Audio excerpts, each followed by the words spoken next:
السلام علیکم ورحمۃ اللہ وبرکاتہ۔ دوستوں، یہ سیرت مصطفیٰ کتاب ہے اور یہ کتاب مکمل کتاب انشاءاللہ پیغام اسلام یوٹیوب چینل پر اپلوڈ کی جائے گی، اور زیادہ لمبی نہیں، بس 5 منٹ 10 منٹ کی گفتگو ہوگی۔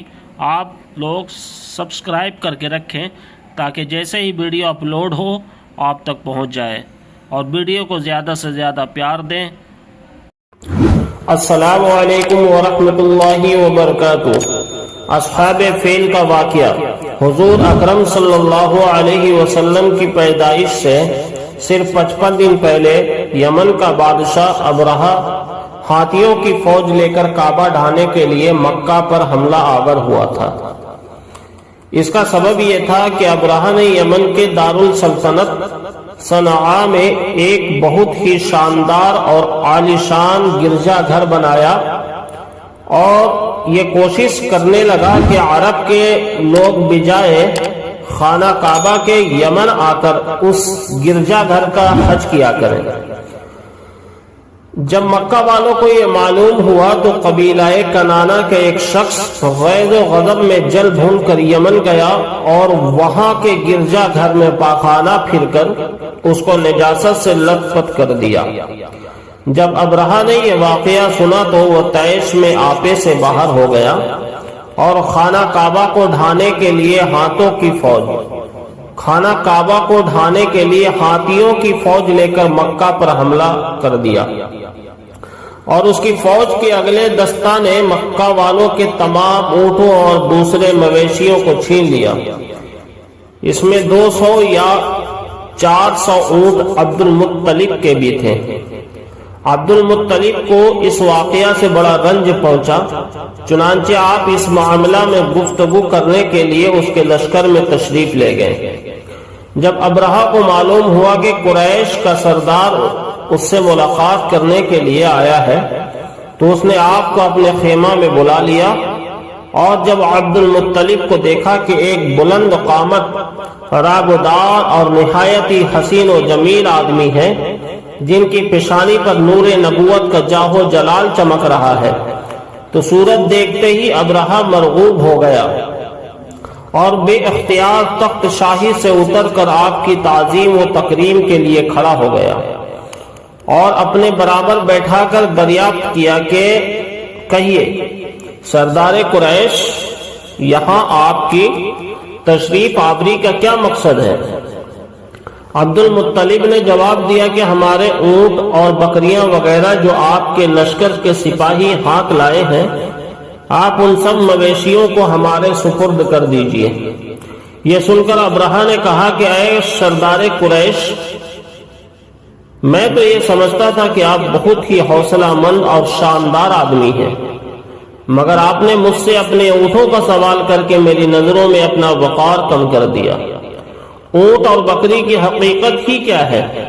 میں تو آپ کے کعبہ کو توڑ پھوڑ کر برباد کرنے کے لیے آیا ہوں، آپ نے اس کے بارے میں کوئی گفتگو نہیں کی۔ عبد المطلب نے کہا کہ مجھے وہ اپنے اونٹوں سے مطلب ہے، کعبہ میرا گھر نہیں ہے، سبحان اللہ، بلکہ وہ خدا کا گھر ہے، وہ خود اپنے گھر کو بچا لے گا، مجھے کعبہ کی ذرہ برابر بھی ذرہ بھی فکر نہیں ہے۔ یہ سن کر ابرہہ اپنے فرعونی لہجہ میں کہنے لگا، اے سردار مکہ، سن لیجئے، میں کعبہ کو ڈھا کر اس کی اینٹ سے اینٹ بجا دوں گا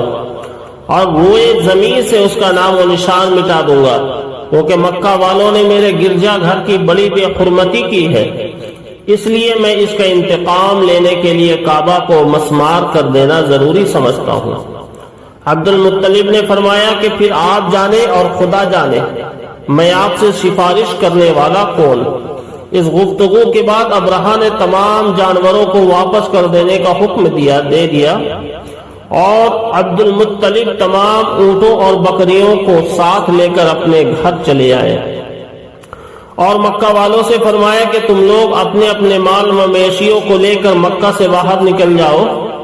اور پہاڑوں کی چوٹیوں پر چڑھ کر اور دروں میں چھپ کر پناہ لو۔ مکہ والوں سے یہ کہہ کر پھر خود اپنے خاندان کے چند آدمیوں کو ساتھ لے کر خانہ کعبہ میں گئے اور دروازہ کا حلقہ پکڑ کر انتہائی بے قراری اور گریہ بیزاری کے ساتھ دربار باری میں اس طرح دعا مانگنے لگے، اللہم ان الموت، اے اللہ بے شک ہر شخص اپنے اپنے گھر کی حفاظت کرتا ہے، لہذا تو بھی اپنے گھر کی حفاظت فرما، اور سلیب والوں اور سلیب کے پجاریوں عیسائیوں کے مقابلہ میں اپنے اطاعت شعاروں کی مدد فرما۔ عبد المطلب نے یہ دعا مانگی اور اپنے خاندان والوں کو ساتھ لے کر پہاڑ کی چوٹی پر چڑھ گئے اور خدا کی قدرت کا جلوہ دیکھنے لگے۔ ابرہہ جب صبح کو کعبہ ڈھانے کے لیے اپنے لشکر جرار اور ہاتھیوں کی قطار کے ساتھ آگے بڑھا اور مقام مغمس میں پہنچا تو خود اس کا ہاتھی، جس کا نام محمود تھا، ایک دم بیٹھ گیا، ہر چند مارا اور بار بار للکارا مگر ہاتھی نہیں اٹھا۔ اسی حال میں قہر الہی ابابیلوں کی شکل میں نمودار ہوا اور ننھے ننھے پرندے جھنڈ کے جھنڈ، جن کی چونچ اور پنجوں میں تین تین کنکریاں تھیں، سمندر کی جانب سے حرم کعبہ کی طرف آنے لگے۔ ابابیلوں کے ان دل بادل لشکروں نے ابرہہ کی فوجوں پر اس زور شور سے سنگ باری شروع کر دی کہ آن کی آن میں ابرہہ کے لشکر اور اس کے ہاتھیوں کے پر کھینچے اڑ گئے۔ ابابیلوں کی سنگ باری خداوند قہار و جبار کے قہر و غضب کی ایسی مار تھی کہ جب کوئی کنکری کسی فیل سوار کے سر پر پڑتی تھی تو وہ اس آدمی کے بدن کو چھیدتی ہوئی ہاتھی کے بدن سے پار ہو جاتی تھی۔ ابرہہ کی فوج کا ایک آدمی بھی زندہ نہیں بچا اور سب کے سب ابرہہ اور اس کے ہاتھیوں سمیت اس طرح ہلاک و برباد ہو گئے کہ ان کے جسموں کی بوٹیاں ٹکڑے ٹکڑے ہو کر زمین پر بکھر گئی۔ چنانچہ قرآن مجید کی سورہ فیل میں خداوند قدوس نے اس واقعہ کا ذکر کرتے ہوئے ارشاد فرمایا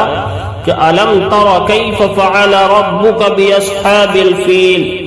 أَلَمْ يَجْعَلْ كَيْدَهُمْ فِي تَضْلِيلٍ وَأَرْسَلَ عَلَيْهِمْ طَيْرًا أَبَابِيلَ تَرْمِيهِمْ بِحِجَارَةٍ مِّن سِجِّيلٍ فَجَعَلَهُمْ كَعَصْفٍ مَّأْكُولٍ،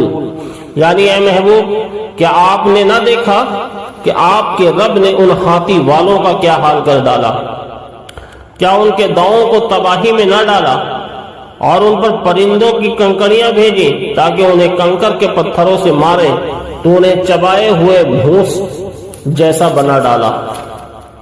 جب ابرہہ اور اس کے لشکروں کا یہ انجام ہوا تو عبد المطلب پہاڑ سے نیچے اترے اور خدا کا شکر ادا کیا اور اس کرامت کا دور اور ان کی اس کرامت کا دور دور تک چرچا ہو گیا اور تمام عرب ان کو ایک خدادار سیدہ بزرگ کی حیثیت سے قابل احترام سمجھنے لگے۔ وما علینا الا البلاغ۔